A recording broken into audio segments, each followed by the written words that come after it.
கிறிஸ்துவுக்குள் பிரியமானவர்களே, ஆண்டவராகிய இயேசு கிறிஸ்துவின் இனிய நாமத்தில் வாழ்த்துக்களை தெரிவித்துக் கொள்கிறேன். இந்த நாள் தியானத்துக்கு என்று எடுத்துக் கொள்ளப்பட்ட ஒரு வேத வசனத்தை வாசிக்கிறேன். அது 1 ராஜாக்கள் புஸ்தகம் 17வது அதிகாரம் 1வது வசனத்தை வாசிக்கிறேன். கீலேயாத்தின் குடிகளிலே திஸ்பியனாகிய எலியா ஆகாபை நோக்கி, என் வாக்கின்படியே அன்றி இந்த வருஷங்களிலே பனியும் மழையும் பெய்யாதிருக்கும் என்று இஸ்ரவேலின் தேவனாகிய கர்த்தருக்கு முன்பாக நிற்கிற நான் அவருடைய ஜீவனை கொண்டு சொல்லுகிறேன் என்றார்.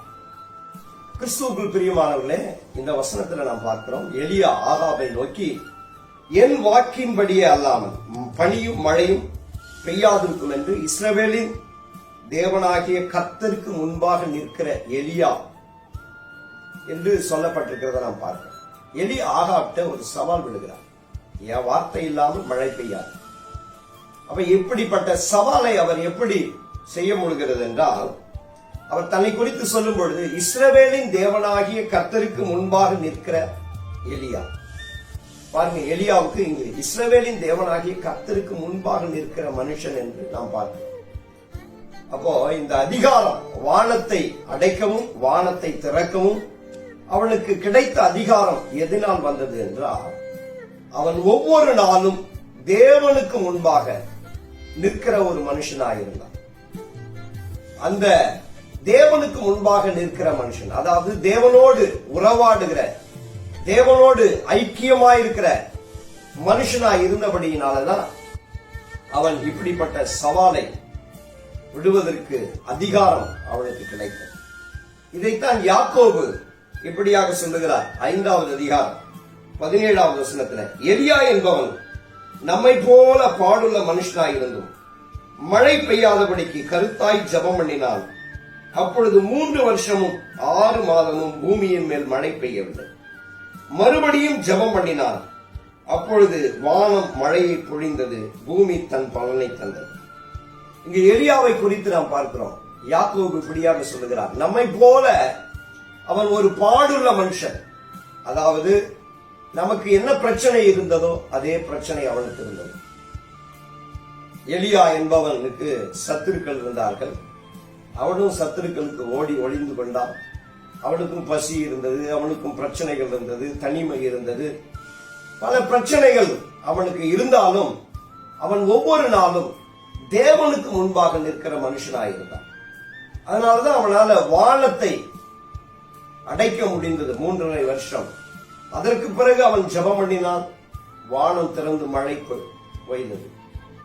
எனக்கு அருமையானவர்களே, பரலோகத்தின் அதிகாரம் யாருக்கு ஆண்டவர் கொடுக்கிறார் என்றால், ஒவ்வொரு நாளும் அவருக்கு முன்பாக நின்று ஜெபிக்கிற மனுஷர்களுக்கு தேவன் தருகிறார். ஒவ்வொரு நாளும் தேவனோடு உறவாடுகிறவர்கள் பரலோகத்தின் அதிகாரத்தை அந்த பூமியில கொண்டு வர முடியும். இங்க இன்னொரு வார்த்தையை நாம் பார்க்கிறோம். எலியா என்பவன் எப்படி ஜெபம் பண்ணினான் என்றால், கருத்தாய் ஜெபம் பண்ணினான். அதாவது ஆங்கிலத்துல ஏர்னஸ்ட்லி என்று சொல்லப்பட்டிருக்க, கருத்தாய் ஜெபம் பண்ணினான். அப்படி என்றால் ஊக்கமான ஒரு ஜெபம், அதாவது ஆர்வமாய் ஜெபம் பண்ணினான். ரொம்ப ஆர்வமாய் ஜெபம் பண்ணினபடினால கர்த்தர் அவன் ஜெபத்துக்கு பதில் கொடுத்தான். எனக்கு அருமையானவர்களே, நம்முடைய ஜெபம் ஒவ்வொரு நாளும் இருக்கணும். அது மட்டும் இல்ல, ஆர்வத்தோடு நாம் ஒன்றை பெற்றுக்கொள்ள வேண்டுமானால் ஆர்வமாக ஊக்கமாக ஜெபம் பண்ணினால் நிச்சயமாக தேவன் நம்முடைய ஜெபத்துக்கு பதில் கொடுப்பார். என்னுடைய மகன் சிறு வயதாக இருந்த பொழுது, அதாவது 2nd ஸ்டாண்டர்ட் நினைக்கிறேன், அவன் என்னிடத்துல ஒரு சின்ன கொடை கேட்டான்.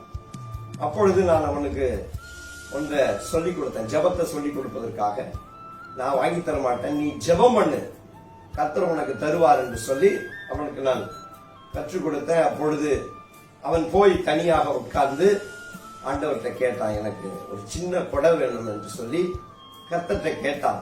ஒரு பெரிய அதிசயம் என்னன்னா, அவனுக்கு 2 கொடை கிடைச்சு. ஆண்டவர் அவன் கேட்டது ஒரு கொடை தான், கர்த்தர் 2 கொடையா. எனக்கு அருமையானவங்களே, நம்முடைய ஜெபத்துக்கு தேவன் பதில் கொடுக்கிறார். நாம் கருத்தாய் ஜெபம் பண்ணும் பொழுது, ஒவ்வொரு நாளும் அவரை சந்திக்கும் பொழுது தேவன் நம்முடைய தேவைகளை எல்லாம் சந்திக்கிறார். அது மட்டுமல்ல, பரலோகத்தின் அதிகாரத்தை இந்த பூமியில கொண்டு வரக்கூடியவன் ஜெபிக்கிற மனுஷன். அதனால் எனக்கு அருமையானவர்களே, ஜெபத்துல உறுதியாயிருங்க, கருத்தோடு ஜெபம் பண்ணுங்க. ஆண்டவர் நீங்கள் எதை கேட்டாலும், அவருடைய நாமத்தினால எதை கேட்டாலும் நிச்சயமாக செய்வார். கர்த்தர் தாமே உங்களை ஆசீர்வதிப்பாராக. உங்களுக்காக நான் ஜெபிக்கிறேன். எங்களை அதிகமாய் நேசிக்கிற நல்ல பிதாவே, கர்த்தாவே, எலியா என்பவர் ஆண்டவரை ஒவ்வொரு நாளும் உமக்கு முன்பாக நிற்கிற மனுஷனாயிருந்தார். அதே போல நாங்களும் உமக்கு முன்பாக ஒவ்வொரு நாளும் நின்று ஜெபிக்கிறவர்களாகவும் எங்கள் ஜெபம் கருத்தாய் இருக்கவும் தேவன் உதவி செய்வீராக.